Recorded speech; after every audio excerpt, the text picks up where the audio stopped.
ظاہر کرے۔ دوسرا قدم، بھائی کا امتحان۔ چند ہفتے گزرے، فیضان کے حالات مزید خراب ہوتے گئے۔ ایک دن وہ اپنے دفتر سے واپس گھر آیا، گھر میں بجلی بند تھی۔ پوچھنے پر پتا چلا کہ بل نہ ادا ہونے کی وجہ سے کاٹ دی گئی۔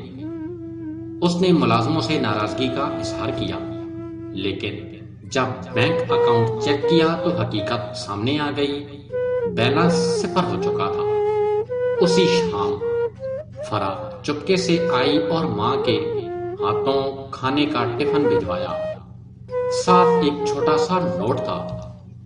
دولت کم ہو جائے تو کوئی بات نہیں، لیکن اگر رشتے دور ہو جائے تو زندگی کا اصل سرمایہ ختم ہو جاتا ہے۔ فیضان نے نوٹ پڑھا اور کچھ دیر خاموش بیٹھا، لیکن اس کے غرور نے پھر دل سے سرگوشی کی۔ یہ سب وقتی ہے، میں دوبارہ اوپر آ جاؤں گا۔ تیسرا قدم، دوستوں کی حقیقت۔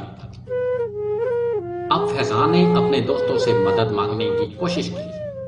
وہی لوگ جو اس کے ساتھ تصویریں لیتے، تعریفیں کرتے، آج ان میں سے کوئی فون نہیں اٹھا رہا تھا۔ کچھ نے صاف انکار کر دیا، کچھ نے ٹال دیا۔ اسی دوران فرح نے اپنے ایک پرانے جاننے والے جو کہ ایک نیک دل بزنس مین تھے سے رابطہ کیا۔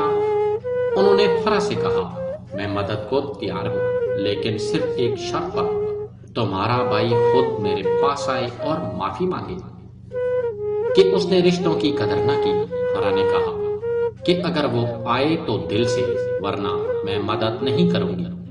نقطہ تبدیلی، ایک پرانا ڈبہ۔ ایک رات جب فیضان بہت زیادہ ٹوٹ چکا تھا، فرح خاموشی سے اس کے کمرے میں گئی۔ اس نے ایک پرانا ڈبہ نکالا اور فیضان کے سامنے رکھا۔ اس میں بچپن کی تصویریں، اسکول کی ٹرافیاں، والدین کی پرانی دوائیں اور فرح کی لکھی ہوئی چند دعائیں